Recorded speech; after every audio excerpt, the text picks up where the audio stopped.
بسم اللہ الرحمن الرحیم۔ تمام تعریفیں اللہ کے لیے، درود اور سلام محمد و آل محمد۔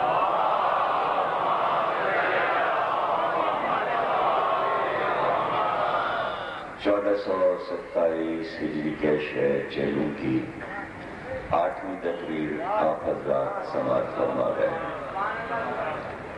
حیات ابو الفضل عباس پیش نظر ہے اور ہم مسلسل گفتگو کر رہے ہیں۔ موضوع جب ذہن میں آیا تو تھوڑا سا تکلف ہوا کہ ہم کیا 10 تقریریں کر سکیں گے یا نہیں، اور یہ ہر سال ہوتا ہے کہ جب بھی موضوع پیش نظر ہوتا ہے تو شروع میں کچھ دل میں دھڑکا رہتا ہے، لیکن جب موضوع شروع ہو جاتا ہے تو پھر اطمینان ہو جاتا ہے، اور 5ویں 6ٹھی تقریر کے بعد یہ اندازہ ہو گیا کہ میٹر زیادہ تھا، تقریریں کم ہیں۔ ابھی ایک خاتون کا پرچہ آیا اور انہوں نے کہا کہ انہوں نے واسطہ بھی دیا ہے لیکن ہم آج ان کی خواہش پوری نہیں کر پائیں گے کہ حضرت عباس کی شادی پڑھیے گا آج، لیکن ہم کل انشاءاللہ اس موضوع پر گفتگو کریں گے، چونکہ پرسوں جو موضوع ہم نے ادھورا چھوڑ دیا تھا وہ کل زیارت کی وجہ سے نامکمل رہا تھا، تو اس کو آج ہم کامل کر دیں، پھر کل انشاءاللہ ہم اس پر بھی گفتگو کریں گے۔ آج مجلس کے بعد علم مبارک بھی برآمد ہوگا، اور کل کی مجلس میں بعد مجلس ذوالجنا کی زیارت ہے، اور پرسوں تابوت برآمد ہوگا سید الشہداء کا، اور یوں چیلم تمام ہو جائے گا۔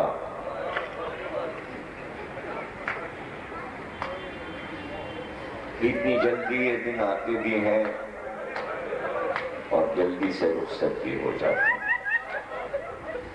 روکتے ہیں کہ لمحے رکتے چلے جائیں، اسی لیے یہ تقریر شب میں کچھ دیر تک کے شروع ہوتی ہے کہ لمحوں کو روک لیا جائے۔ جلدی رات گزر جاتی ہے، جلدی سے دن بھی آ جاتا ہے، اور دیکھتے ہی دیکھتے عشرے کی 8ویں تقریر ہو گئی، کل شب چیلوں۔ پھر یہ بھی ہے کہ تاریخ کے اعتبار سے جو آج سے مسائل شروع ہو رہے ہیں ان کا سلسلہ 3 دن رہے گا۔ آج کی مجلس میں ہر سال ہم ایک معصوم شہزادی کے ذکر پہ تقریر کو ختم کرتے ہیں، اور شب چیلوں اس بیوی نے کیسے اپنے گھر والوں کو قید سے آزاد کروایا، اس کا ذکر ہم شب چیلوں کرتے ہیں، اور چیلوں کے دن ہم ذکر کرتے ہیں کہ بھائی سے بچھڑی بہن کیسے آگے قبر سے لپٹ گئی تھی۔ دل آپ کے بھرے ہوئے ہیں اس لیے کہ چیلم قریب آ گیا ہے۔ بعد چیلم ظاہر ہے کہ پھر الوداع ہی الوداع ہے۔ 21 سفر سے ہم الوداع شروع کر دیں گے، اور 8 ربیع الاول تک اس غم کا اختتام ہو جائے گا. کتنے اچھے دن ہیں جو یہ آتے ہیں، کیسے کیسے فضائل، کن کن ہستیوں کا ذکر سننے کو ملتا ہے. کتنے برکت والے دن ہیں، اور ہم علم کے سائے میں بیٹھ کر علم کے پھریرے کی ہوا میں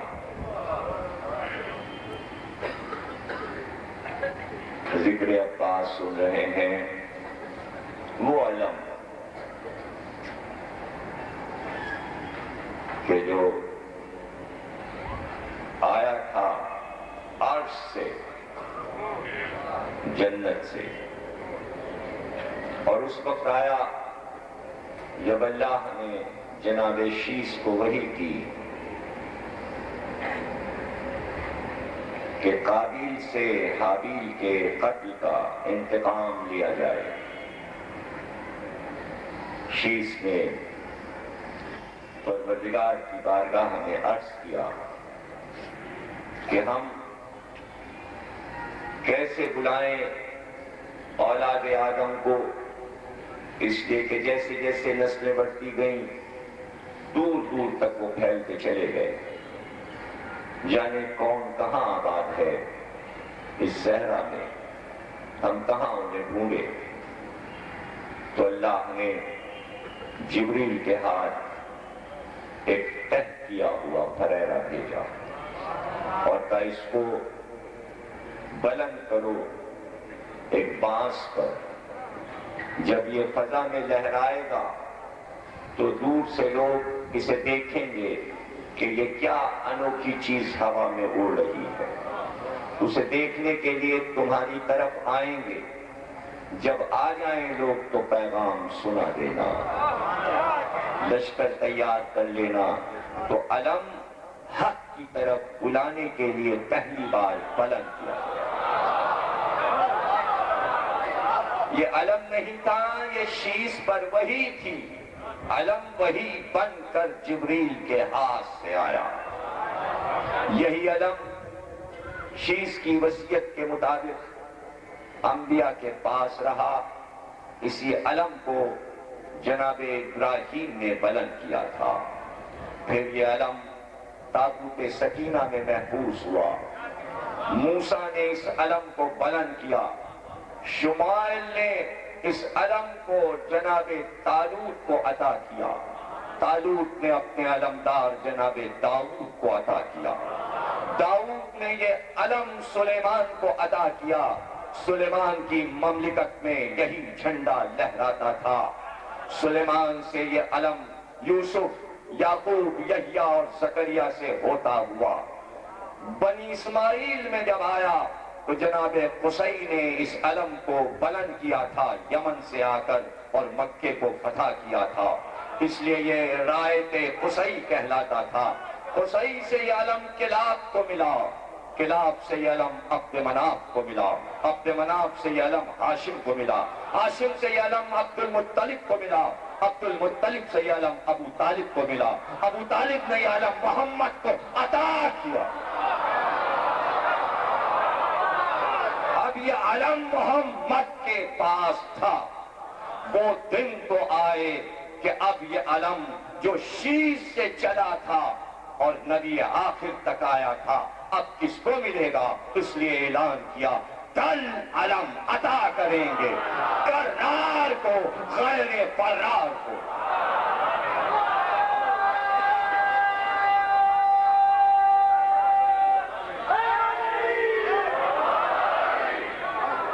کل علم دیں گے رجل کو، مرد کو دیں گے. مردوں کے ہاتھ سے آیا ہے تو مرد کو ہی ملے گا. پابندی لگا دی نبی نے کہ رجل کے علاوہ علم کوئی اٹھا نہیں سکتا. رجل شرطیں لگا دی. خیبر کی رات شرطوں کا اعلان ہوا. بخاری، مسلم، ترمذی، موطا، مسند احمد بن حنبل، سائے ستہ کی ساری کتابیں، طبری، طبقات ابن سعد، کنز العمال، تاریخ کی تمام کتابیں، تفسیر کی تمام کتابیں، سب گواہ ہیں کہ یہ اعلان کیا کہ یہ علم اس کو دیں گے جو رجل ہوگا، مرد ہوگا. پھر شرط لگائی کرار ہوگا. کرار یعنی بڑھ بڑھ کے حملہ کرنے والا ہوگا، بڑھتا جائے گا، حملہ کرتا جائے گا، غیر فرار، کبھی پیٹھ نہیں پھیرے گا، میدان جنگ سے فرار نہیں اختیار کرے گا. پھر شرط لگائی اللہ اور رسول اس سے محبت کرتے ہوں گے، وہ اللہ اور رسول سے محبت کرتا ہوگا. پھر شرط لگائی اللہ اس کے دونوں ہاتھوں پر فتح عطا کرے گا. یعنی ایک تو یہ ہے پیغمبر کی پیشین گوئی کہ پیشین گوئی کریں، 30 برس کے بعد پوری ہو، 40 برس کے بعد پوری ہو، 100 سال کے بعد، 1000 برس کے بعد، 2000 برس کے بعد. لیکن یہ ایسی پیشین گوئی تھی کہ رات کو کی ہے پیشین گوئی کہ کل فتح اس کے ہاتھ پر ہوگی. تو خیبر فتح ہوا. یہ بھی ہو سکتا تھا کہ جو 39 دن ہو رہا تھا 40ویں دن بھی وہی ہو جاتا اور علی پر کوئی الزام نہ آتا، علی کی بھی شکست ہو جاتی، علم لے کے واپس آ جاتے تو کوئی علی کو برا کہتا کیا؟ اس لیے کہ علی کے پاس بہانہ تھا کہ جب یہ واپس آ گئے تو ہم بھی واپس آ گئے. پتہ چلا فتح ہونا اس لیے ضروری ہے کہ صادق کی زبان سے فتح کا لفظ نکل گیا. خیبر علی کا کارنامہ نہیں ہے، محمد کی زبان کی صداقت کی گواہی ہے. محمد کی صداقت کی گواہی ہے خیبر. اب لوگ کہیں خیبر ہی نہ پڑھیے. خیبر کیوں نہ پڑھیے؟ اس لیے کہ محمد رات کو کہہ رہے ہیں کل فتح ہوگی تو فتح ہوئی. اب اس پہ کوئی چڑھ جائے کہ 39 دن پہلے کیوں نہ کہہ دیا تھا کہ فتح ہوگی. یہ نہیں کہا کہ علم کی شرط کہاں تھی. پھر علمدار کے لیے شرط تھی اور شرط یہ تھی اللہ اور رسول اس سے محبت کرتے ہیں، وہ اللہ اور رسول سے محبت کرتا ہو. جب دو طرفہ محبت ہوتی ہے تو دونوں پارٹیاں راضی ہوتی ہیں. جب دونوں پارٹیاں راضی ہوتی ہیں، یہ اللہ سے راضی، اللہ اس سے راضی، تو اب رضی اللہ تعالیٰ عنہ تو ہوگا نہیں.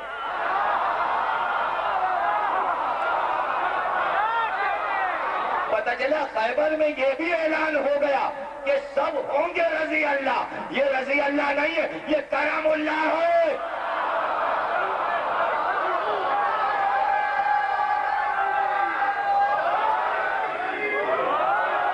ارے بھائی بخاری میں لکھ دیا نا تم نے، مسلم نے لکھ دیا نا کہ اللہ علی سے راضی ہے، تو اب کیوں جھوٹ بول رہے ہو کہ علی مرتضیٰ رضی اللہ تعالیٰ عنہ کہ اللہ راضی ہو جائے؟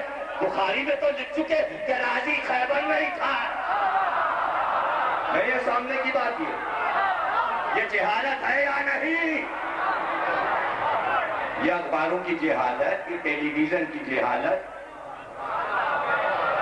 ضد ہے کہ رضی اللہ تعالیٰ عنہ علی کو کہیں گے، دعا کریں گے علی کے لیے. پیغمبر کے قول کو جھوٹا کرنا چاہتے ہیں آپ؟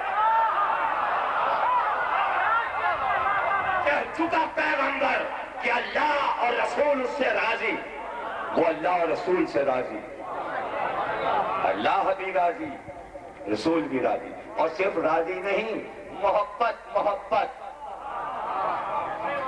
کیا امت میں کسی کے لیے یہ اعلان ہوا ہے کہ اللہ اور رسول اس سے محبت کرتے ہیں؟ نہیں ہوا ہے. صرف ایک کے لیے شرط ہے جسے علم دیا جائے گا کل علم دیا جائے گا. تو نام نہیں دیا تھا، نام نہیں بتایا تھا. صبح ہوئی، چاروں طرف دیکھا، علم نبی کے ہاتھ میں. علم لے کے خیمے سے نکلے، بتایا پہلا علم امت میں میں اٹھا رہا ہوں. جلوس میں صحابہ ہیں. اب بدعت نہیں ہوگا, علم اٹھانا بدعت نہیں ہوگا, نہ علم کا جلوس بدعت ہوگا. ہاتھ میں علم لیا, اتنی دیر علم اٹھائے رہے کہ دائیں دیکھا اور بائیں دیکھا. علی کہاں ہیں؟ جواب ملا آشوب چشم ہے. وہ یہ چاہتے تھے کہ بہانہ ہو جائے, پہلے سے پتا تھا کہ شاید علی کا نام لیں گے, تو چاروں طرف سے آواز آئی آشوب چشم ہے. تو ایک بار آواز کی, سلمان و ابو ذر آؤ, جاؤ, علی کو لاؤ.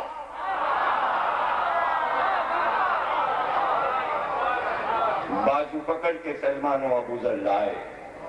کیا حال ہے؟ تو آنکھیں دکھتی ہیں, آنکھیں دکھتی. کہیں زمین پہ لیٹ جاؤ. خود بیٹھ گئے. علم کا سایہ ہے,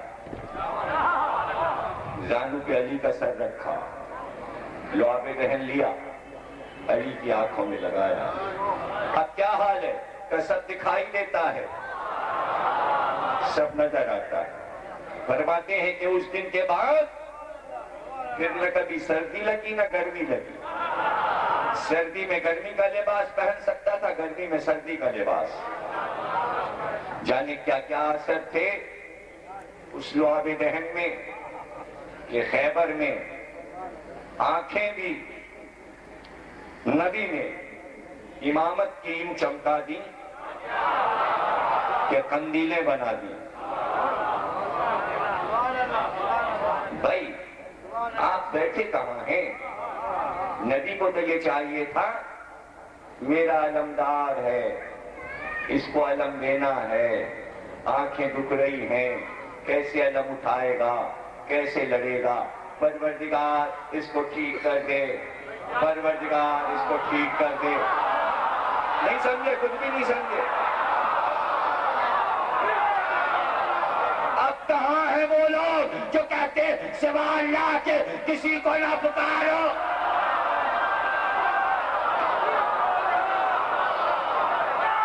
اللہ کو پکاریے.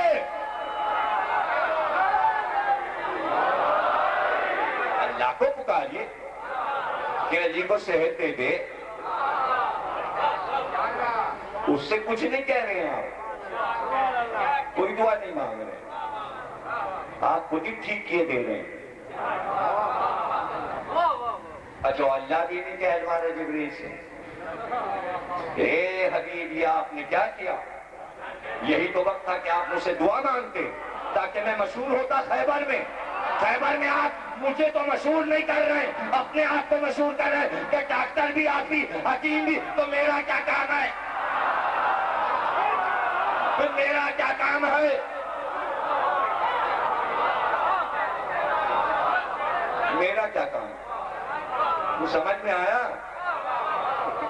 کانستین اہدنا صراط المستقیم. نہ پکارو کسی اور کو, اللہ کے علاوہ کسی اور کو نہ پکارو. کیا سورہ الحمد آپ ہی پر اتری ہے نا سرکار؟ اور اس میں یہ آیت ہے اللہ کے علاوہ کسی اور کو نہ پکارو. یہ آپ نے کیا کیا؟ اپنے آپ کو پکار لیا. نہیں آئے کیسے علی؟ نادے علی مظہر الوجائب. کوئی پڑھ کے کہے یہ علی کو کیوں پکار رہے خیبر میں؟ اللہ کے سوا کسی کو نہ پکارو.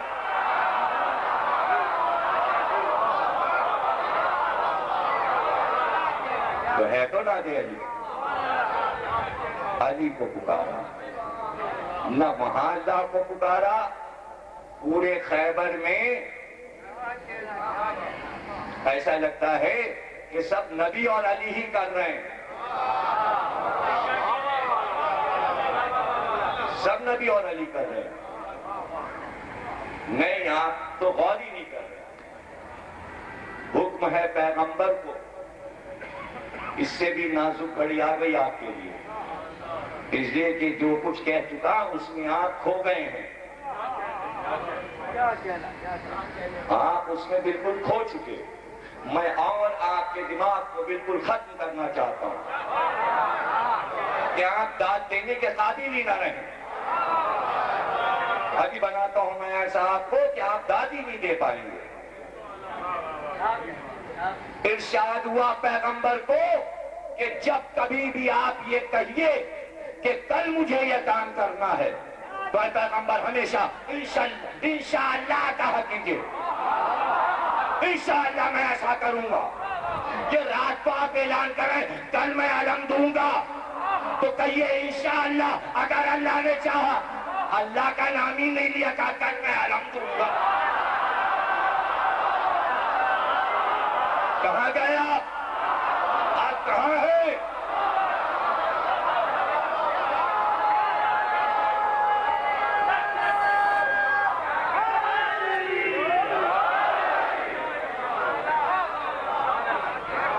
تو غلط فہمی دور کر دوں اور توحید کو محفوظ کر دوں. کروں محفوظ؟ یہاں کے علاوہ محفوظ بھی کہیں نہیں ہو سکتی. پیغمبر کو ارشاد ہوا کہ ہمیشہ جب بھی کل کی بات کیجئے انشاءاللہ کہا کیجئے, لیکن جب آپ بولیے تو کہیے انشاءاللہ.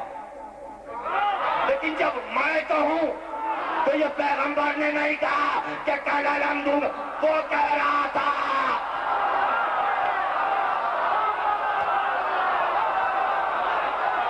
علی کو علم اللہ نے عطا کیا.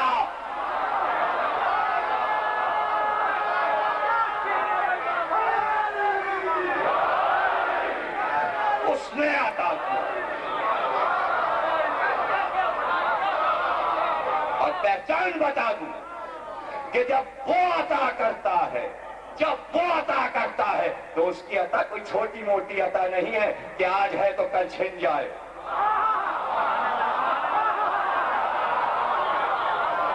اس نے کہا اِنَّا أَعْطَيْنَاكَ الْكَوْثَرَ. عطا کے معنی ہے جب دے دیا تو واپس نہیں لیتے. 1400 سال ہو گئے, خیبر میں اس نے علم دیا تھا تو آج تک علی والوں کے پاس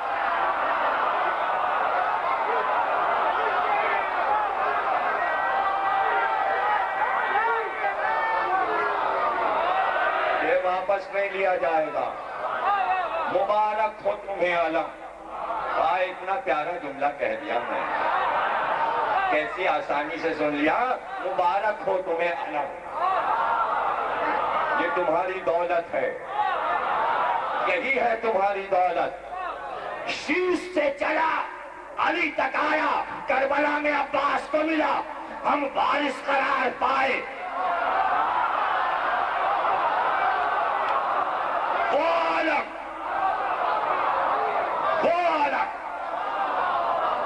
جو اللہ نے بھجوایا جبریل سے آپ کے پاس ہے, آپ کے بچوں کے پاس ہے. کیا شوق ہے بچوں کو علم اٹھانے کا.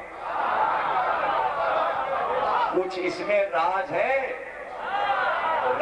اس میں. جب آپ کے بچے اٹھاتے ہیں تو لوگ حسرت سے دیکھتے ہیں, کاش ہمارا بچہ بھی اٹھا سکے. تو اس لیے غیر بھی منت مانتے ہیں کہ ہم سقا بنائیں گے, علمدار بنائیں گے. بڑی منت ہے یہ سقا بنانا, علمدار بنانا.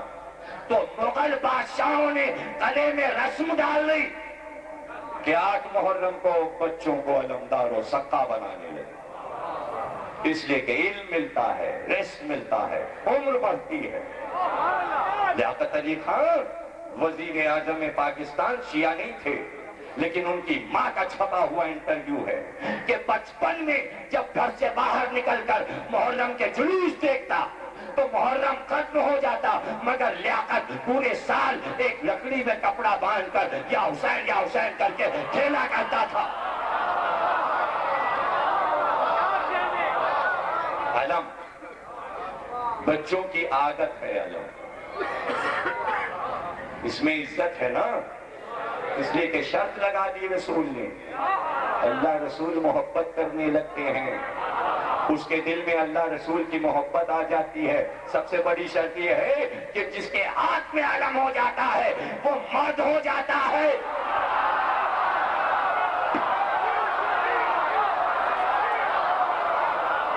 اس میں شجاعت آ جاتی ہے. پتہ اس کی پیشانی پہ لکھ دی جاتی ہے.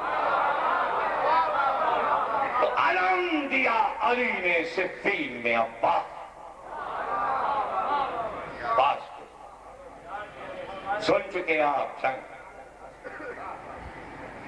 ٹہلتا مچ گیا. سب سے بڑا پہلوان ابن شوشہ بلایا گیا اور اس سے کہا کہ جوان آیا ہے، لاشوں پہ لاشیں گرا دی، جا کر اسے قتل کر. اس نے میمنے اور کیسرے میں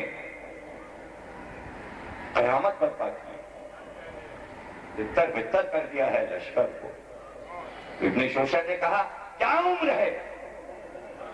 کہا 18 برس. کہا کیسی باتیں کرتا ہے، میں اپنے نام و نشان کو مٹا دوں ایک بچے سے لڑ کر؟ بڑے بڑے پہلوانوں کو میں نے زیر کیا، بہادروں کو قتل کیا. میرے 7 بیٹے، ایک جائے گا اسے قتل کر کے آ جائے گا. بیٹے کو بھیجا، مقابل آیا، قتل ہوا. دوسرے کو بھیجا، قتل ہوا. میں جلدی طے کر رہا ہوں منزلوں کو. 7 بیٹے جب قتل ہوئے ابن شوشہ نے کپڑے پھاڑ لیے، کپڑے پھاڑ ڈالے اور چنگھاڑتا ہوا آہن میں غرق میدان جنگ میں آیا. تو نے میرے بیٹوں کو قتل کیا. اب منزل وہ ہے کہ علی بیٹے کی لڑائی دیکھ، اور عباس کو یہ فخر کہ پہلو میں حسن بھی دیکھ رہے ہیں اور حسین بھی دیکھ رہے ہیں اور محمد حنفیہ بھی دیکھ رہے ہیں.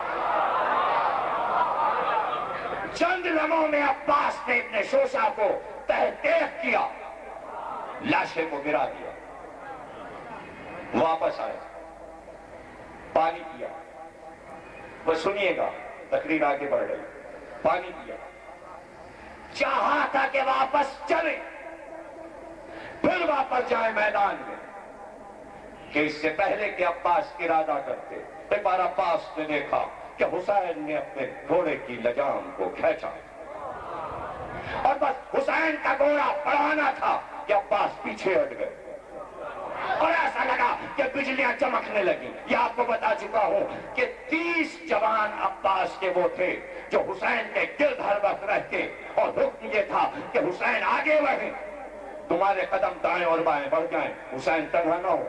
ادھر 30 سوار بڑھے، بس میری طرف دیکھیے گا، ادھر حسین بڑھے. عباس ارادہ سمجھ گئے، اس لیے کہ حسین کی تلوار صفین میں چمکنے لگی اور سوار دور دور حسین کے گرد چلنے لگے.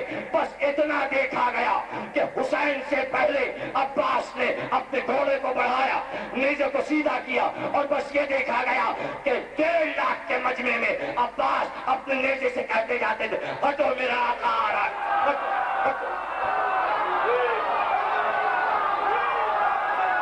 ہٹ جاؤ. نیزے سے ہٹاتے جاتے، کوئی قریب نہ آئے. مجمع کو پھاڑ دیا عباس، اور جب تک حسین جنگ کرتے رہے عباس چاروں طرف اپنے گھوڑے کو کعبہ دور دور تک دیکھے کہ پورا لشکر نہ آئے. ایک ایک آؤ، ایک ایک آؤ، اور جو آتا وہ حسین کی ٹیک کے نیچے آ جاتا. ایک بار مالک اشتر کو آواز دی، جاؤ حسین کو لے کر آؤ. بس اتنا کہہ دینا کہ محافظت تمہاری رسول میرے ذمے کر گئے ہیں، اس جملے پر حسین واپس آ جائیں. یہ سننا تھا کہ حسین واپس آ گئے.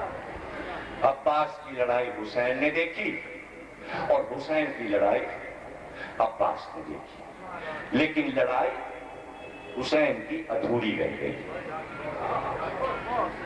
اور ہمیشہ حسین یہ کہتے تھے عباس دل چاہتا ہے کہ ہم لڑیں اور تم دیکھو.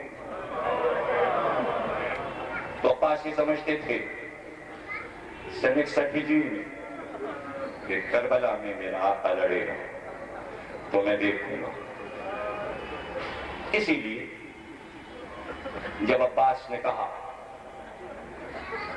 تو حسین نے کہا کہ تو کیوں نہ ہم دونوں ساتھ چلیں, دونوں ساتھ میں ہی لگے. کہ نہیں, یہ نہیں ہو سکتا کہ دونوں ساتھ چلیں. میں حفاظت تو کر سکتا ہوں آپ کو, لیکن میں لڑائی میں مصروف نہیں رہ سکتا, اس لیے کہ میری نظر آپ سے ہٹے گی اور پھر میں لڑ نہیں سکتا. اس لیے مجھے جانے دیں آپ. دیکھیے یہ صحیح ہے کہ حسین یہ چاہتے تھے کہ عباس کی مکمل حسرت بھی نہ نکلے, اور یہ بھی نہیں چاہتے تھے کہ بالکل نہ لڑے. یہ دو ایسی منزلیں ہیں کہ جس کے درمیان حسین فیصلہ کر رہے ہیں. روکنا بھی نہیں چاہتے تھے اور روکنا بھی چاہتے تھے. معلوم تھا کہ اگر اذن دے دیا تو اذن کا مطلب یہ ہوگا کہ پھر یہ یزید کا لشکر کرے. اس لیے کہ مورخ نے لکھا کہ عباس, حسین اور علی اکبر اور قاسم اور عون محمد, ان سب نے اتنے مارے تھے کہ 9 لاکھ میں یزید کی فوج جو بچی تھی کل 80,000. 9 لاکھ میں 80,000 بچے تھے. 80,000 میں تھوڑے تھوڑے سارے شہروں میں تقسیم ہو گئے واپسی میں. کچھ شام کے تھے, کچھ کوفے کے تھے, کچھ بصرے کے تھے, کچھ کسی شہر کے, کچھ کسی شہر کے. تو جو شام واپس آئی فوج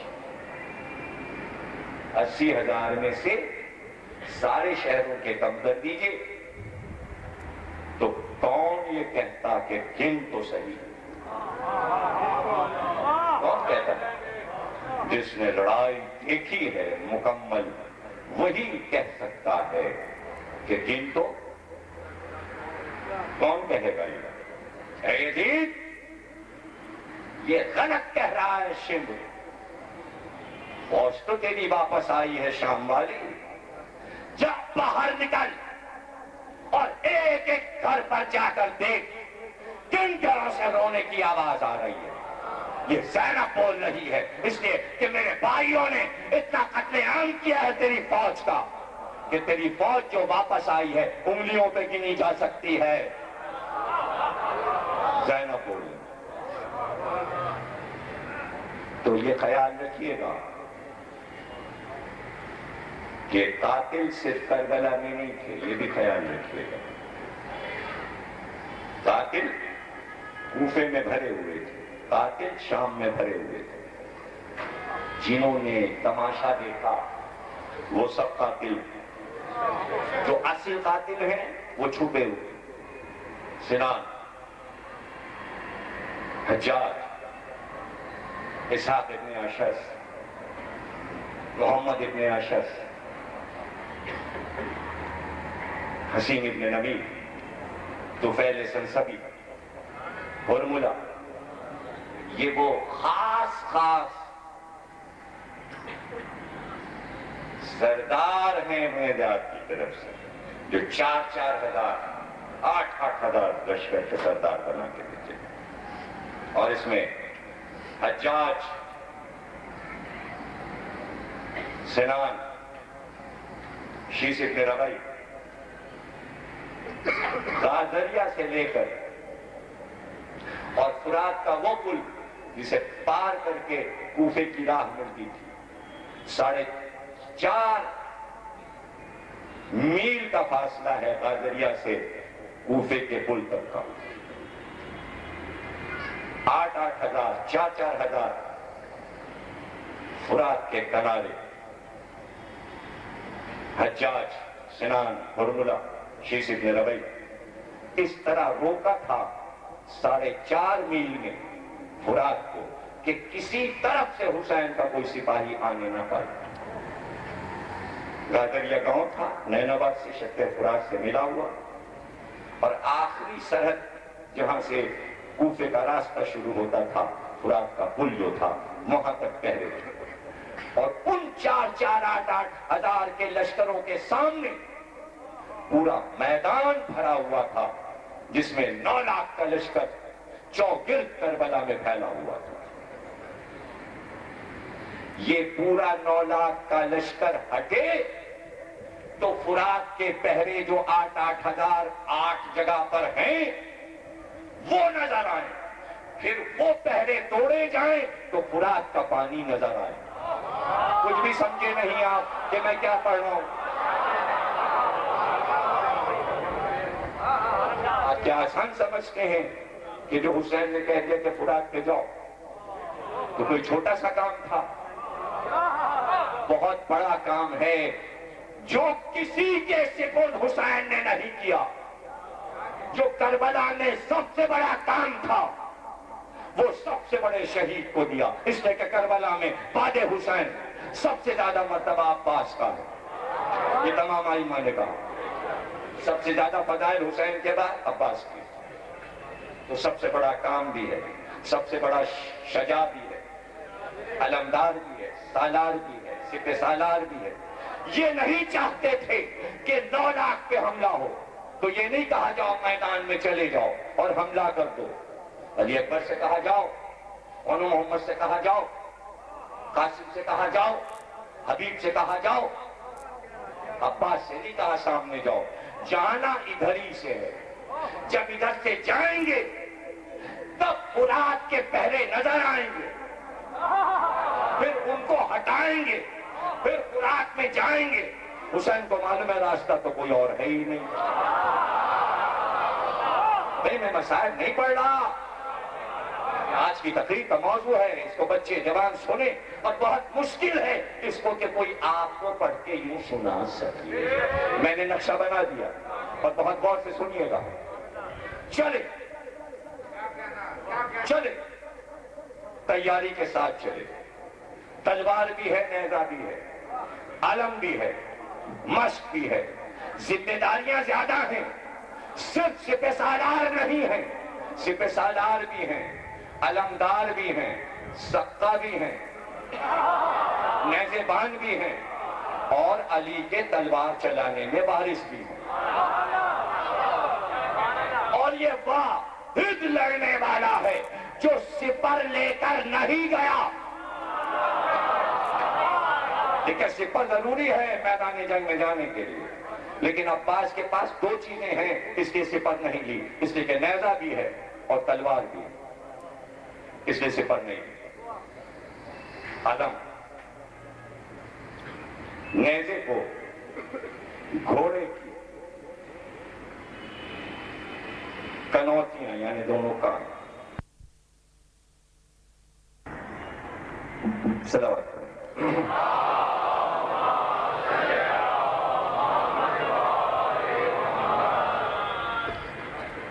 چلے عباس، نیزے کو سامنے، تلوار حمائل ہے، علم ہاتھ میں، میدان جنگ سامنے ہے۔ عباس کو پہلے تو یہ سمندر پار کرنا ہے، اور یہ سمندر پانی کا نہیں ہے، یہ سمندر لوہے کا ہے۔ تلواریں، نیزے، بھالے، تیر، ایک نظر دیکھا، دیکھیں سبیں جمی جو چپو راس و پیش و پت، گھوڑے کو ہاتھ اٹھا کے یہ آواز دی کہ پت، روکے گا جو ہمیں وہ موت کے پنجے میں آئے گا، ہٹ جاؤ سب کہ شیر ترائی میں جاؤ۔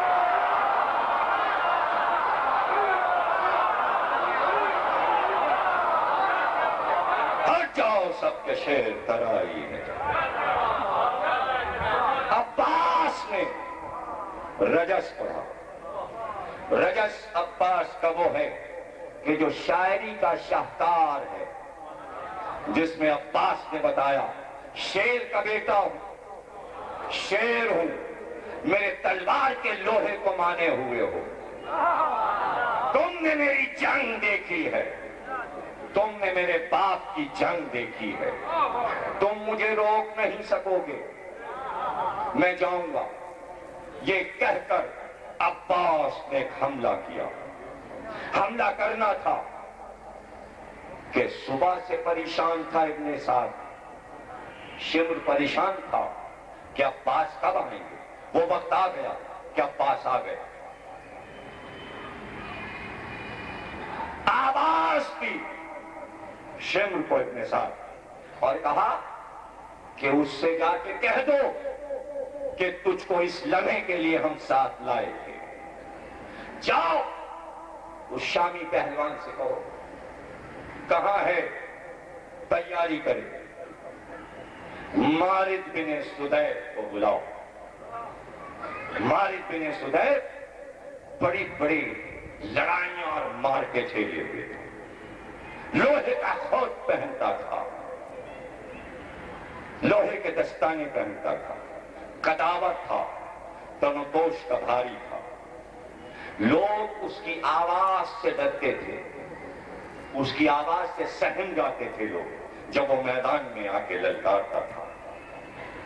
خبر ہوئی، مارد تیار ہو کر آیا اور اس نے کہا کہ ہم زیادہ دیر نہیں لگائیں گے کہ عباس کا سر لے کے آئیں گے،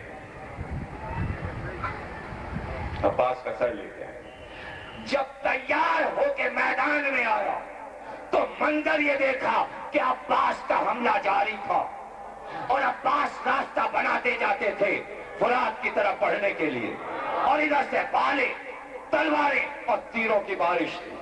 سدیف نے میدان کا حال دیکھا اور دیکھنے کے بعد اس نے کہا کہ یہ چاروں طرف پھیلی ہوئی فوج ایک طرف کیوں سمٹ گئی؟ صبح منظر کچھ اور تھا، اس وقت میں کچھ اور دیکھ رہا ہوں۔ اور ایک بار اس نے وہیں سے ابن سعد کو اور شمر کو للکار کر کہا کہ پوری فوج کو یہ حکم دے کہ ہٹ جائے دور اور کوئی اس پر حملہ نہ کرے، صرف میرا شکار ہے عباس۔ جیسے ہی مارد بن سدیف نے یہ کہا، سارے سردار بہانا تو چاہتے ہی تھے،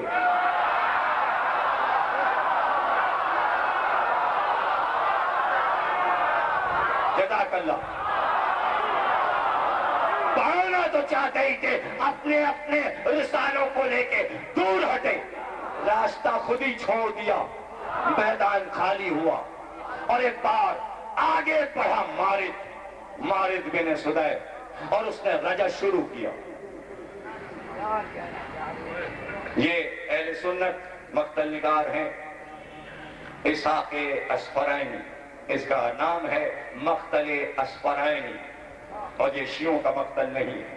پوری جنگ میں رجس اور گفتگو کے کہ جو مارد میں اور عباس میں گفتگو ہوئی عربی میں پوری لکھی ہے، اس وقت میں نہیں سنا سکتا، لیکن جو کتاب میری حضرت عباس پہ آ رہی ہے اس میں آپ یہ اصفرائنی کے مقتل کی پوری روایت پڑھ لیں گے انشاءاللہ۔ اس وقت نہیں، دلچسپ گفتگو ہے، اور اس نے جو اپنی تعریفیں کی ہیں اور اس کے جواب میں جو کچھ کہا ہے، عباس جواب دیا کہ جو کچھ تو نے کہا تو مجھے کیا بتاتا ہے، میں خود اپنی پاکیزہ عقل کو پہچانتا ہوں۔ پاکیزہ عقل، عربی میں پہلی بار یہ لفظ استعمال ہوا، پاکیزہ عقل، آیت تطہیر وہاں ہے، عباس نے کہا پاکیزہ عقل، میری پاکیزہ عقل جو فیصلے کرتی ہے وہ فیصلے ہوتے ہیں جو آسمانوں پر ہوتے ہیں۔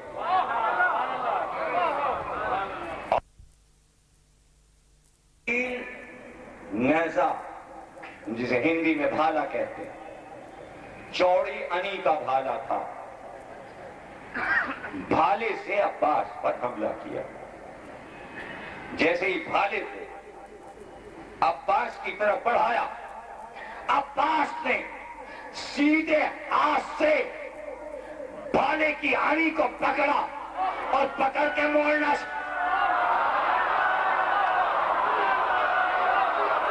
بھائی ذہن میں رہے, حسین لڑائی دیکھ رہے, یہاں تم لڑائی دیکھ رہے ہو. بھالے کو موڑ. اور مورخ کہتا ہے اگر سدیف کا بیٹا مارد بھالا چھوڑ نہ دیتا تو گھوڑے سے گر جاتا, اس لیے کہ فن جنگ جانتا تھا کہ اس وقت بہتر یہ ہے کہ جو فورس بھالے میں آ رہا ہے اگر میں نے نہیں چھوڑا تو میں منہ کے بل جاؤں گا, بہتر یہ بھالا چھوڑ دوں. بھالا ہاتھ سے چھوڑا, عباس نے بھالے کو لیا اور یوں کر کے ہاتھ میں بھالے کو بلند کیا, نیزے کو بلند کیا, اور ایک بار اپنے گھوڑے کو کعبے پہ لگایا. گھوڑے کو کعبے پہ لگایا. وہ چاہتا ہے کہ حملہ کرے, اب اس نے تلوار کھینچی. عباس نے کہا تیرا بھالا میرے پاس, اب تو تلوار سے اپنی حسرت پوری کر. لڑائی ہم پڑھیں گے, ابھی یہاں پہ روک رہے ہیں ہم لڑائی. ابھی لڑائی پوری نہیں ہوئی اور ابھی ہم پوری لڑائی آپ کو دکھاتے ہیں. اس سے پہلے ہم آپ کو 5 بند میر انیس کے بھتیجے میر وحی, دیکھیں میر انیس 3 بھائی تھے. سب سے بڑے میر انیس, اس کے بعد میر اونس, پھر میر مونس. ابھی جو مرثیہ آپ نے انصار صاحب سے سنا, حضرت عباس کا جو وہ پڑھ رہے تھے, وہ میر انیس کے تیسرے سب سے چھوٹے بھائی مونس کا مرثیہ تھا. اور انس جو کہ منجلے بھائی, وہ کافی دن حیات رہے, تقریباً 90 سے اوپر کی عمر ہوئی. تو ان کے یہ بیٹے تھے وحید, جو بہت جلدی 42 سال کی عمر میں انتقال کر گئے. لیکن ایسے ایسے مرثیے لکھے کہ لوگ کہتے تھے کہ اگر زندہ رہ گئے تو یہ میر انیس کے برابر آ جائیں گے. اور ایک مرثیہ ان کا بڑا مشہور ہے جو امام حسین کی جنگ انہوں نے لکھی ہے, اور عاشور کے دن ریڈیو پاکستان سے پہلے بخاری صاحب پڑھتے تھے اور اب کوئی اور پڑھتا ہے, کیوں زلزلے نے سب کربلا کی ہے. مصرع یہ ایک مصرع ایسا ہے کہ پوری کربلا کو ہلا دیا. ایک مصرع کیوں زلزلے نے آج زمین کربلا کی ہے. اس میں حیرت, اس میں تھرتھری ہے, اس میں رونگ کے کھڑے ہوتے ہیں ایک مصرع میں. تو آپ جب سوچئے کہ ایک مصرع ایسا زوراور ہے.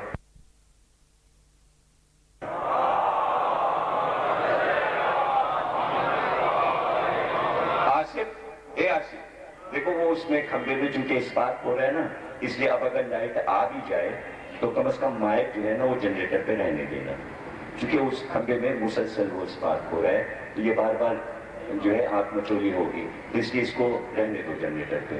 اب لائٹ آئے تو بہت زیادہ استقبال کرنے کی ضرورت ہے. صلوات پڑھیے.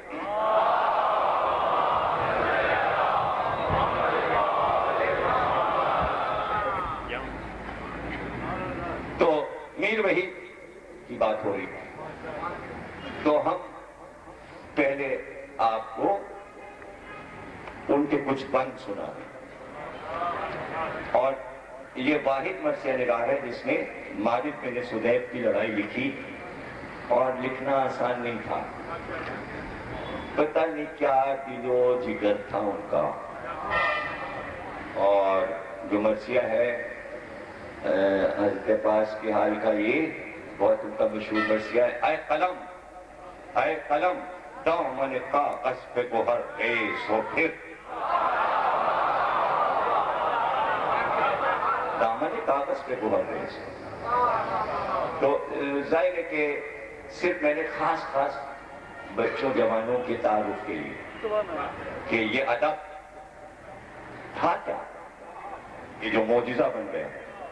اور عالمی ادب، چونکہ آپ اس نظریے سے تو کبھی مرثیہ پڑھتے نہیں، آپ تو سوسخانی میں سن لیا، کسی سے 4 بند سن لیے، آپ کو یہ نہیں پتا کہ دنیا کے ادب میں، عالمی ادب میں میرنیس نے دنیا کے سارے بڑے بڑے شاعروں سے آنکھیں ملا کر آواز کی، آؤ یہ سب لکھ کے دکھاؤ۔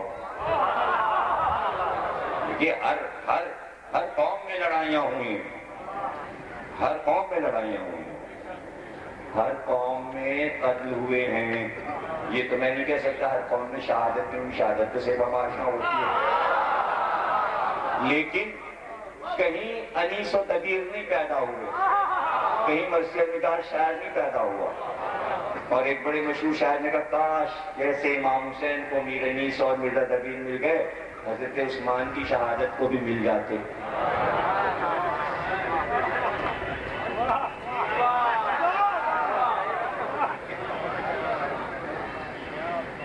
مالک بن سدیف آ گیا میدان میں عباس کے مقابلے۔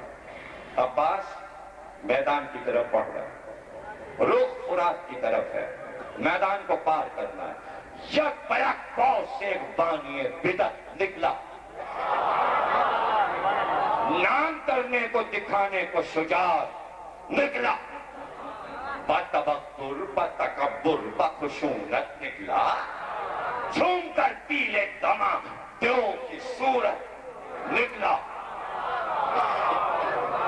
شک تھی وجہ زوال برکت کی گویا، کوہ نے اپنی جگہ سے حرکت کی گویا، یعنی پہاڑ ہلا۔ اب کیسے بتایا جائے کہ کتنا زبردست پہلوان ہے وہ؟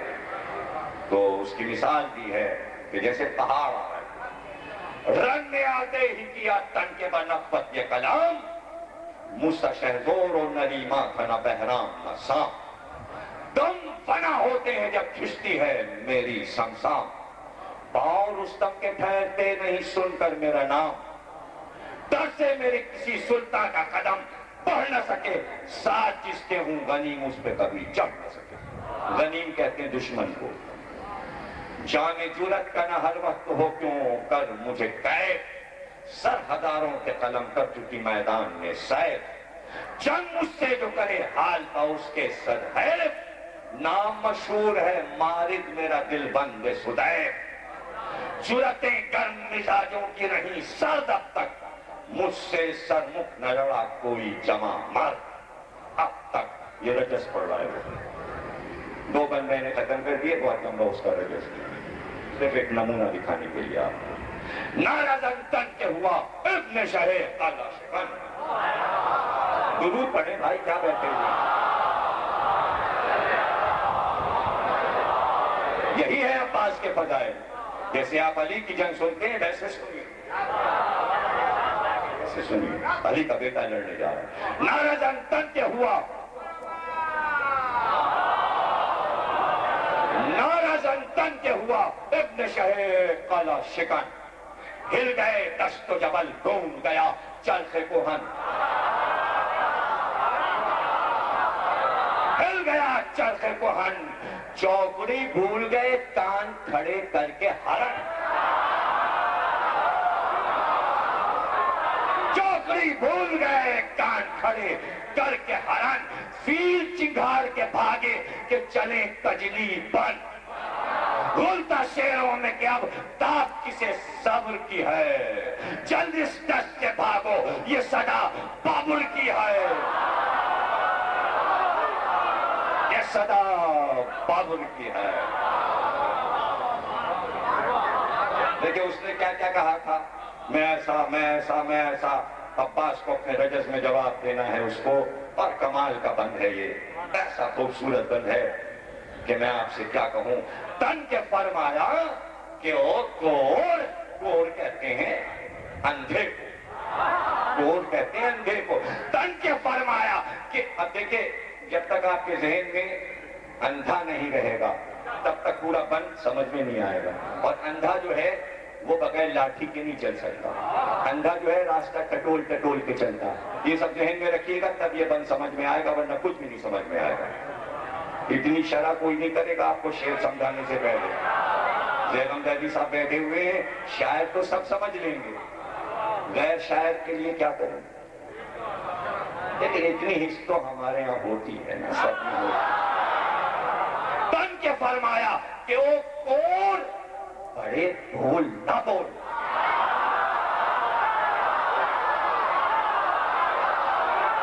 بن کے فرمایا کہ وہ کون بڑے بول نہ بول. تانا زن ہوں گے کھڑے ہیں جو یہاں غول کے غول. قافیے تو دیکھیے گا بھائی, مشکل قافیے ہیں. بن کے فرمایا کہ وہ کول بڑے بول نہ بول. تانا زن ہوں گے کھڑے ہیں جو یہاں غول کے غول.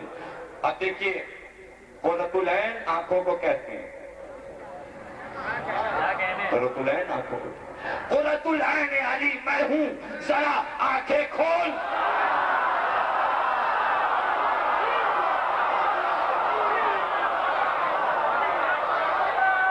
بڑے بول نہ بول.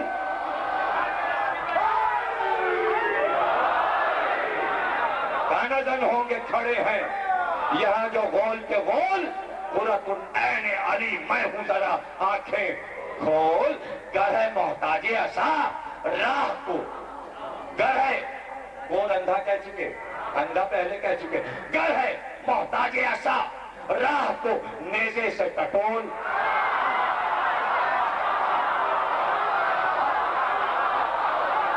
راہ کو نیزے سے ٹٹول.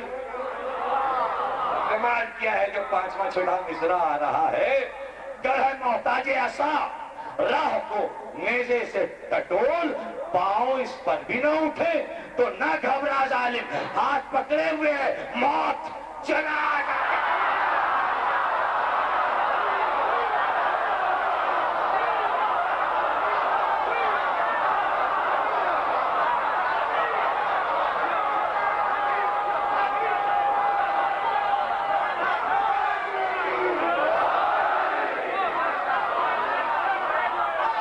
پکڑے ہوئے ہے موت چلا ظالم.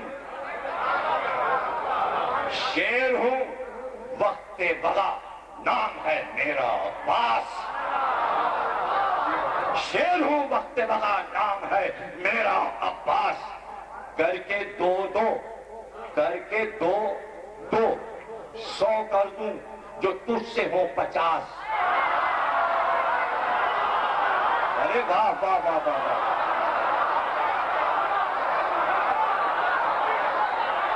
100 کر دوں, دو دو کر کے 100 کر دوں جو تجھ سے ہوں 50. فکر و تشویش ہے کیا شک, کسے کہتے ہیں ہراس. دل میں ہمت کی جگہ ہے نہیں گنجائش یاس. پھر کے لاکھوں میں بھی بات اپنی ہی کر جاؤں میں. تیری اتنی بھی حقیقت ہے کہ ڈر جاؤں. تیری اتنی بھی حقیقت ہے کہ ڈر جاؤں میں. مالک بن سدیف, یاد رکھیے گا نام, جب تک آپ کو نام مارد, مارد آواز ساؤنڈ یاد رکھیے گا, مارد. اس ساؤنڈ سے آپ کو بھی لطف آئے گا اردو زبان کا. جانتا ہے کہ پدر کا ہے میرے نام علی. جانتا ہے, جانتا ہے کہ پدر کا ہے میرے نام علی. راکب دوش نبی دشمن اسلام علی. فارق باطل و حق صاحب سمسام علی. اشجع و پرجگر و صفدر و زرغام علی. رنگ میں جو وقت بغا حشر بپا کرتا تھا, زر پر جس کی مباحات خدا کرتا تھا.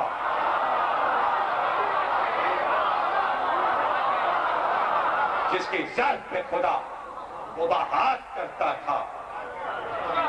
وار پھر اس نے کیا سینے پہ چمکا کے سمن, سمن کہتے ہیں گھوڑے. وار پھر اس نے کیا سینے پہ چمکا کے سمن.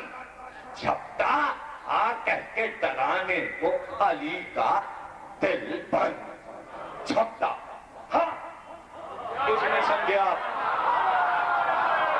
جھپٹا ہاں کہہ کے ڈرانے کو علی کا دل بند. جھجکا نامرد جگر ہل گیا کانپے سب بند.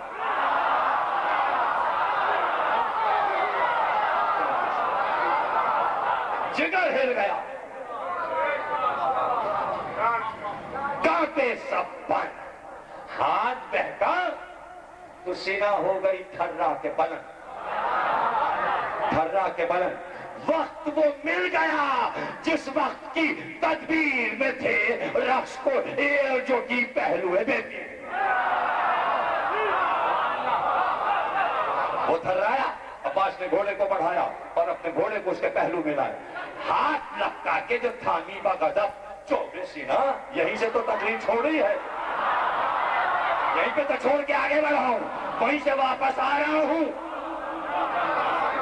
وہیں سے واپس آ رہا ہوں جہاں سے تقریر چھوڑی، ہاتھ لپکا کے جو تھامی بغضب شعبِ سینہ، آن بان اس کی مٹی صاف ہوا سب پہ آیا، زور کر کے چھڑاتا رہا وہ پیلے دماں، پر جگر بند ید اللہ کہاں اور وہ کہاں؟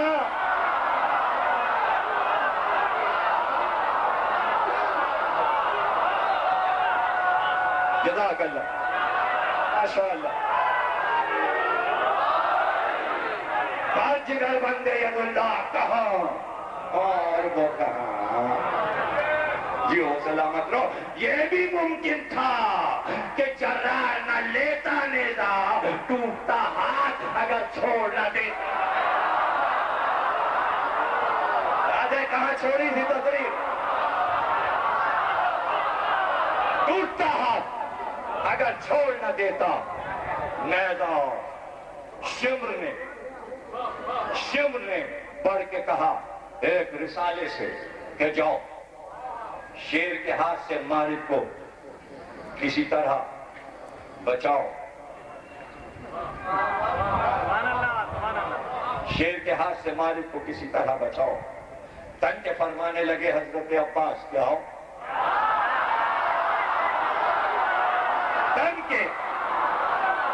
تن کے فرمانے لگے حضرت عباس کے آؤ، پر مزہ آنے کا اس دم ہے کہ ساتھ اس کو بھی لاؤ، ساتھ اس کو بھی لاؤ۔ کیوں ساتھ لاؤ؟ ایسی ٹھیک لکھ دی اردو ادب میں، کمال کر، پر مزہ آنے کا اس دم ہے کہ ساتھ اس کو بھی لاؤ، پاس شداد کے لاشے کے ہو نمرود کی لاش۔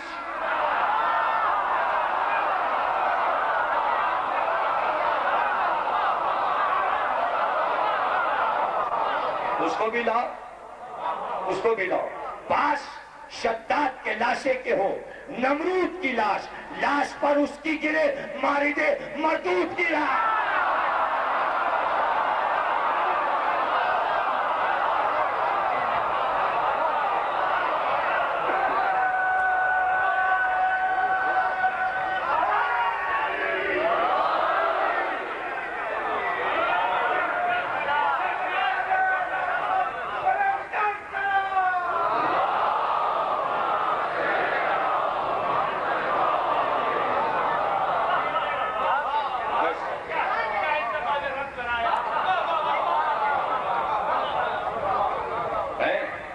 مردود کی لاش،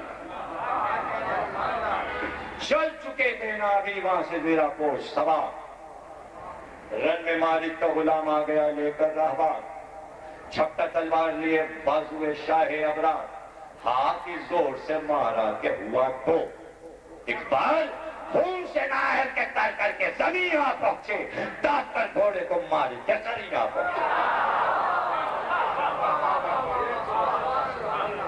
یہ حبشی تھا اور 30 سال اس کی عمر تھی اور یہ غلام تھا مالک کا۔ ہوا کیا بل تو آپ نے سنی، اب اسفرائی نے کیا کہتے ہیں، نیزہ عباس نے چھین لیا، نیزہ جو چھینا تو اس نے تلوار اٹھائی، تلوار جو اس نے اٹھائی تو عباس نے اپنی تلوار کو بلند کیا، تلوار کو بلند کر کے اس کے بار کو روکا، اور جیسے کہ آپ نے سنا کہ گھوڑے کو کعبہ دے کے اپنے گھوڑے کو مالک کے گھوڑے کے پاس لائے، اور پاس لانے کے بعد اسی کے نیزے سے جو حملہ کیا تو یہ منہ کے بل گھوڑے سے زمین پہ آیا. اب جب زمین پہ آیا تو اتنا موٹا کبھی ہیکل تھا کہ اٹھنے میں دیر لگی. شیو نے جب دیکھا کہ اتنا بڑا پہلوان گھوڑے سے گر گیا تو ابھی آپ نے سنا کہ اس نے رسالوں سے کہا اور فوراً عمر سعد نے یہ کہا کہ فوراً تازہ دم گھوڑا لے کر جاؤ، اس لیے کہ اس کا گھوڑا گھٹنے کے بل الٹ گیا اور اب گھوڑا بیکار ہو چکا تھا. اس کا غلام حبشی ایک گھوڑا لے کر چلا. اب ادھر سے وہ گھوڑا لے کے آ رہا ہے، میری طرف دیکھیے گا، ادھر سے وہ گھوڑا لے کے آ رہا ہے، مددگار رسالہ پیچھے تلواریں اٹھائے نیزے اٹھائے مدد کے لیے آ رہا ہے. یہ گر چکا ہے.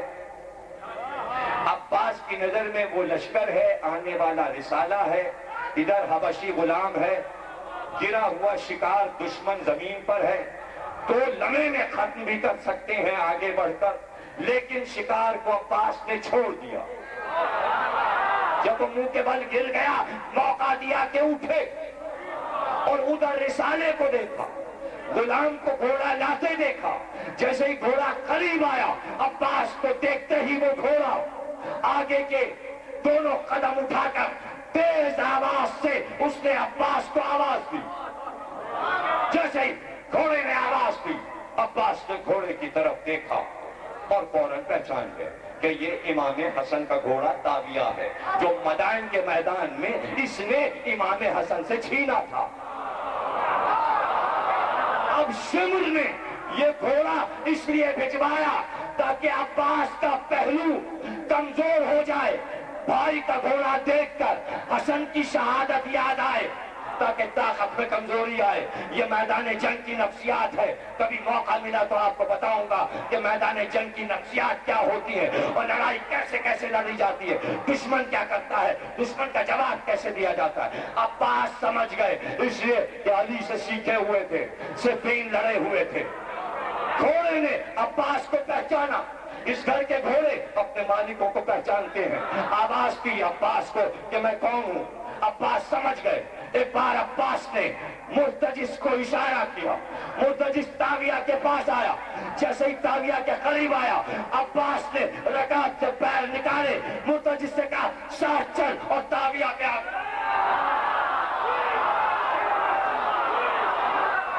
تلوار علم اور نیزہ تاویہ کے پشت پہ آئے، لجام کو تھاما، کعبہ دیا. اب وہ اٹھ رہا ہے کہ گھوڑا آئے گا، غلام مجھے سوار کرے گا. رسالہ حیران، آنکھوں میں بجلی چمک گئی. عباس اتنی دیر میں تاویہ کو موڑ چکے، اس لیے کہ حسین عباس کی لڑائی دیکھ، حسین لڑائی دیکھ رہے. ایک بار تاویہ کو تاوا دے کر حسین کے قریب گھوڑے کو تیز دوڑاتے ہوئے آئے. مرتجی ساتھ ساتھ تاویہ سے اترے اور ایک بار آقا کے قدم چوم کر کہا کیا آپ نے اس کو پہچانا؟ حسین رونے لگے. کہا یہ بھائی حسن کا گھوڑا ہے. کہا میں نے واپس لے لیا. اس لیے عباس کو غازی کہتے ہیں. ٹھہرو ٹھہرو ٹھہرو.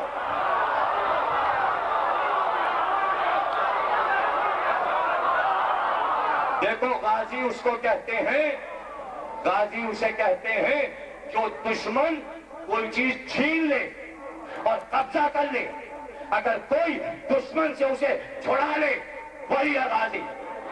مدائن میں حسن سے گھوڑا چھینا گیا، عباس نے واپس لیا. 2 محرم کو دریا چھینا گیا، عباس نے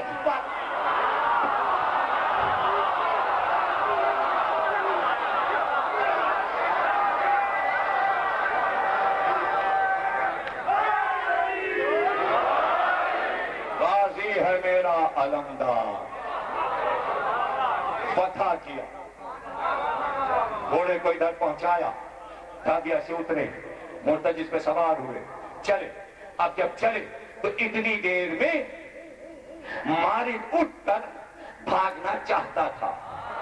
جیسے ہی اس نے ارادہ کیا کہ رسالے کی طرف بھاگ کر لشکر کے پاس جائے. عباس مرتجز کو اشارہ کر کے ادھر لائے جدھر وہ بھاگ رہا تھا. مرتجز آیا سامنے, وہ دوسری طرف بھاگا کہ ادھر سے نکل جاؤ. اتنی دیر میں عباس مرتجز کو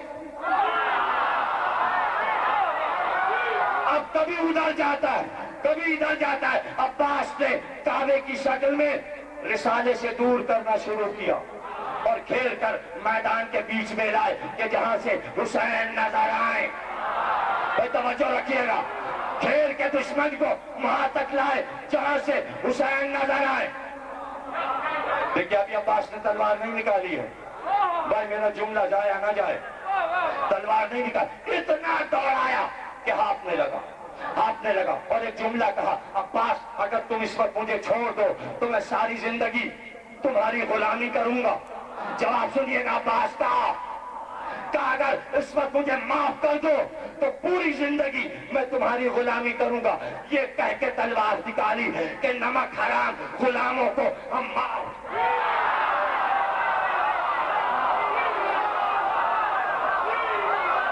دیکھیں تلوار نکال لی, کہا نمک حرام غلاموں کو ہم چھوڑتے نہیں, نمک حرام غلاموں کو ہم چھوڑتے نہیں. اگر نمک حرام غلام یہاں چھوٹ جائیں تو وہاں نہیں چھوٹیں گے.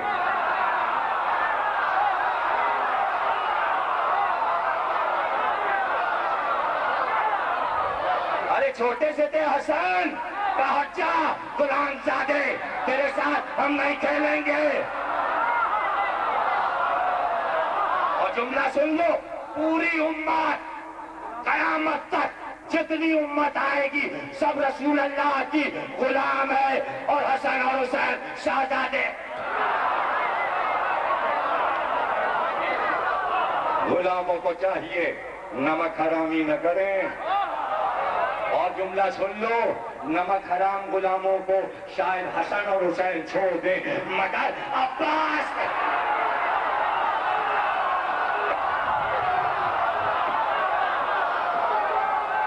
میرا غازی نہیں چھوڑے گا.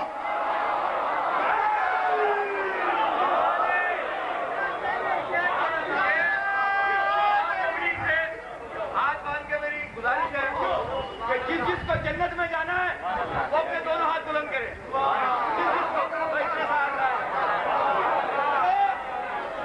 سلامت رکھے آپ سب کو. جو نعرہ لگائے گا من کی مراد پائے گا.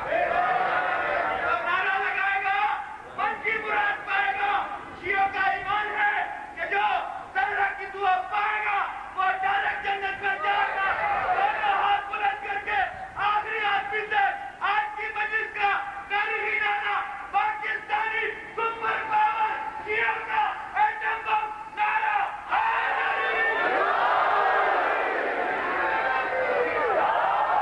بھائی. جملے کی قدر کرنا کہ حسین لڑائی دیکھ رہے تھے, تلوار نکالنے کے بعد بھی وار نہیں کیا.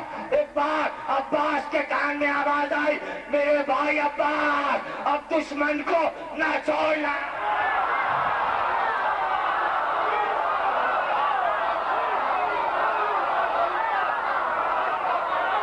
عباس تیرے بازوؤں کی داد حسین دے رہا ہے,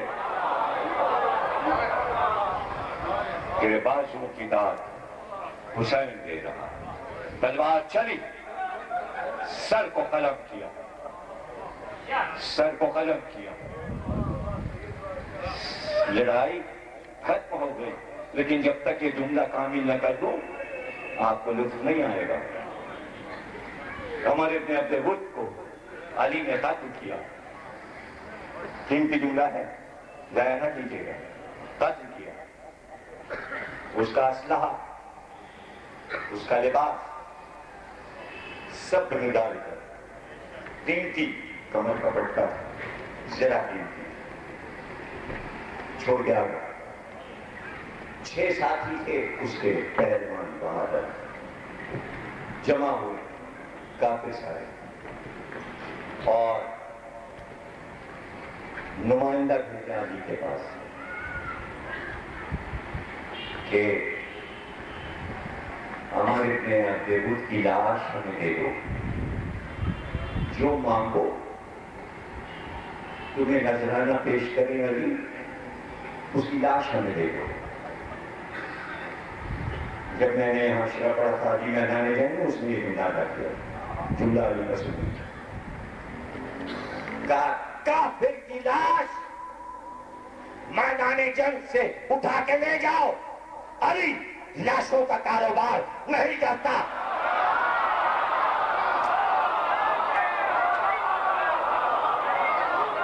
لے جاؤ لاش، اس کافر کی لاش اٹھا کے، کیونکہ لاشیں نہیں چھوڑی جاتی، سر کاٹے جاتے۔ فاتح چھوڑتا بھی یا علی کبھی اپنے دشمن کا سر ہی نہیں کاٹتا۔ صرف یہ بات تھی کل ایمان کی، اس لیے پیغام لائے تھے عمر کا سر کاٹ کے اور رسول کے قدموں میں ڈال دیا، اس لیے کہ سر کاٹنا ضروری تھا، اس لیے کہ کل کفر تھا اور کفر کا سر علی ہی کاٹ سکتے، اس لیے اس دن سر کاٹا، مذہب و انتر کا سر نہیں کاٹا، لیکن یہاں کل کفر کہا تھا اس لیے سر کاٹا۔ جیسے ہی مالک بن سدیس کو عباس نے قتل کیا، اس کا نیزہ جو عباس کے ہاتھ میں تھا اس کی لاش پہ پھینکا اور کہا جاؤ، یہ اس کا اسلحہ، یہ تلوار، یہ نیزہ، یہ سپر، یہ اس کا گھوڑا اور یہ اس کی لاش، اٹھا لے جاؤ سب اپنا سامان لے جاؤ اور آپ جو چلے۔ تو الگ کے پھریرے کو کھول دیا، جب جنگ ہوتی ہے تو پھریرے کو لپیٹ دیا جاتا ہے، اب پھریرے کو کھولا، چونکہ ہوا بھرتی ہے نا تو لڑائی میں پھریرے کو لپیٹ دیا جاتا ہے، اب کھول دیا بچہ اور اب تو چلے۔ تو اب کس میں ہمت تھی مالک کے بعد، کہاں بھاگ چکا لشکر لاکھوں کا، میدان صاف تھا، راستہ صاف تھا، اب صرف فرات کا بہرا، دریا نشیب میں تھا، عباس اوپر تھے، ادھر سے بتا چکا آپ کو 4,000 کے رسالے کمانے پر اور ایک ساتھ تیر چلے۔ کہتے ہیں وہ تیر جو عباس کی طرف چلے تھے وہ تعداد میں 12,000 تھے اور وہ یوں ملے ہوئے چل رہے تھے کہ زمین پہ سایہ ہو گیا، یعنی ایک لوہے کی چادر تھی جو عباس کی طرف آ رہی، یعنی کمانوں سے ایک ساتھ تیر چلے تھے اور سب کا رخ عباس کی طرف تھا، اور میری طرف دیکھیے گا، عباس نے تلوار کھینچی اور تیروں کو آتے ہوئے دیکھا اور اسی تیزی سے گھوڑے کو لے کر جا رہے تھے، رکے نہیں تیروں کو دیکھ کر، اور یوں چلے کہ تلوار عباس کی چل رہی تھی اور تیر تک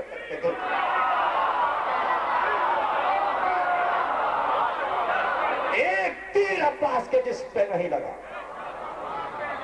12,000 تیروں کو تلوار سے کاٹ کے پھینک۔ اور اس کے بعد جب فرات کے کنارے پہنچے تو کون سا خیر تھا، کنارہ خالی تھا،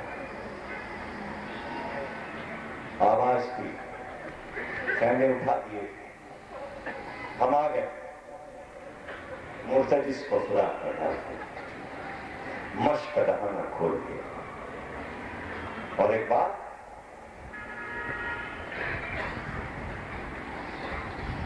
چڑیوں میں پانی،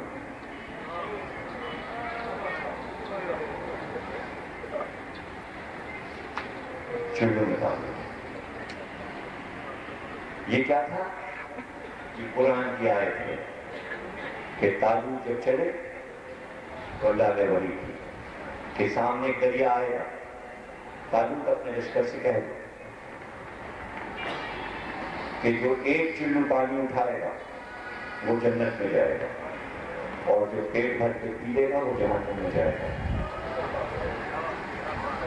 سورہ بقرہ آیت 248 بِنَهْرٍ شِرَابٍ فَمَنْ غُرْ غرفتن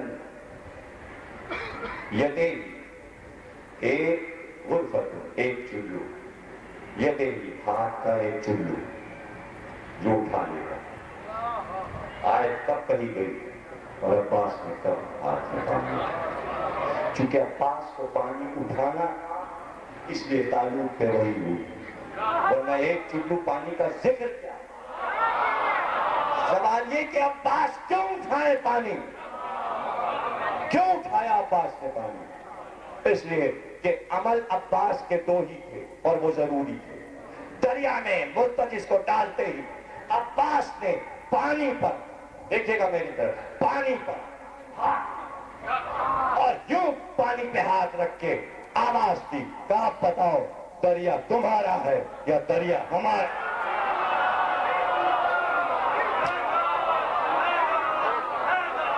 میری طرف دیکھیے گا، قبضہ بتایا جاتا ہے، قبضہ بتایا جاتا ہے اس طرح، لیکن قبضے کو اپنے اختیار میں لینے کا طریقہ یہ نہیں ہے. یہ لیکن جب دکھانا ہو کہ اختیار میں ہمارے، تو پھر اس بتانے کا طریقہ یہ.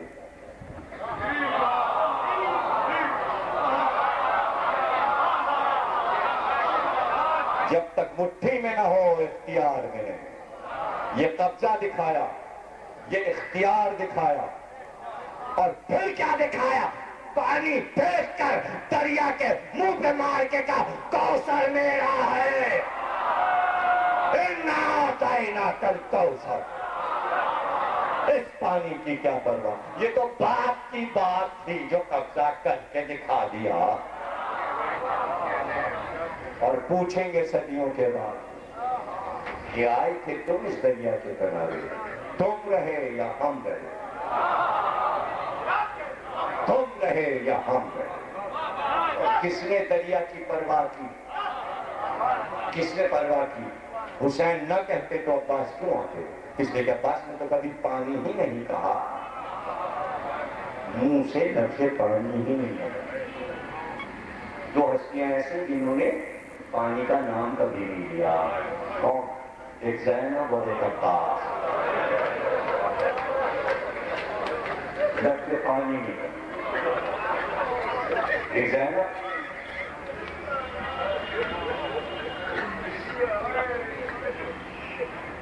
مثل ان کا تو ممکن نہیں، آج اس نے خدا زینب سے بہن بیٹی عباس.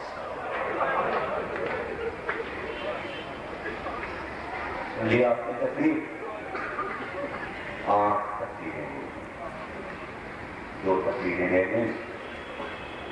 ہم حتی امکان کوشش کرتے رہے ذکر ہم عباس کا ہی کریں کہ آج ہم مسائل میں تھوڑی سے مجبور ہیں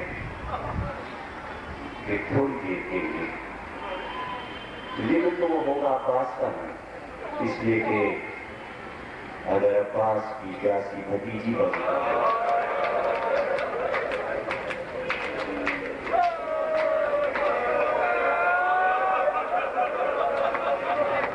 اور آپ کو یہ معلوم ہے کہ میں مسائل زیادہ نہیں کرتا، 3 منٹ یا 4 منٹ سے زیادہ میں کبھی بھی مسائل نہیں کرتا، آپ واقف ہیں سے.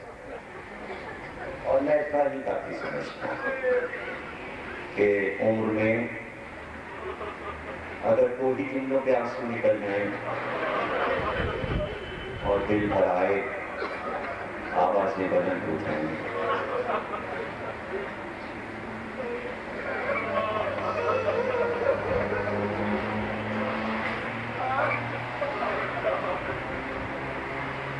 مشق بھرنے میں دیر لگی، اس لیے کہ خشک تھی مشق. 1 ہفتے سے اس میں پانی ہی نہیں بھرا گیا، چمڑا خشک ہو گیا. جب وہ تر ہوئی، لیکن دریا کی ہر لہر بے قرار تھی کہ میں مشق سکینہ میں سما جاؤں، میں مشق سکینہ میں سما جاؤں، میں خیمے تک پہنچ جاؤں. دیکھیے دریا کی کوئی خطا نہیں ہے، پانی کی خطا نہیں ہے، خطا تو ان ظالموں کی تھی جنہوں نے راستہ روکا۔ اس لیے کہ جب حسین نے یہ کہا تھا حل من ناصر، تو فرات کا پانی 2 میں سے اچھلا، اور اس نے آواز دی فرزند فاطمہ حکم دے دے تو میں سیلاب لے کے تیرے بچوں تک آ جاؤں۔ دریا آنے کو تیار تھا، حسین نے اشارہ کیا۔ اب یہ جملہ سن کے تو تڑپ جاؤ گے، اور مقتل کا جملہ ہے جب پہلی بار کربلا کی زیارت کو حضرت امام جعفر صادق صلوات اللہ علیہ وسلم جس نے زیارت کی ہے اس کو یاد آ جائے گا، اللہ سب کو زیارت کرائے۔ فرات پار کر کے آپ جاتے ہیں امام کے باغ میں، یاد آ گیا نا آپ کو، امام کا باغ فرات کے پار ہے، بھول کے روزے سے قریب ہے۔ امام وہاں کیوں ٹھہرتے تھے یہ آپ کو معلوم ہے؟ اس لیے کہ جہاں سے امام کا باغ ہے، امام نے بتایا کہ یہاں ہم اس لیے ٹھہرتے ہیں اور اس راستے سے اس لیے جاتے ہیں باب قبلہ تک کہ حسین ادھر سے کربلا میں داخل ہوئے، اور جہاں مقام امام زمانہ ہے فرات کے کنارے جہاں نماز پڑھتے ہیں امام زمانہ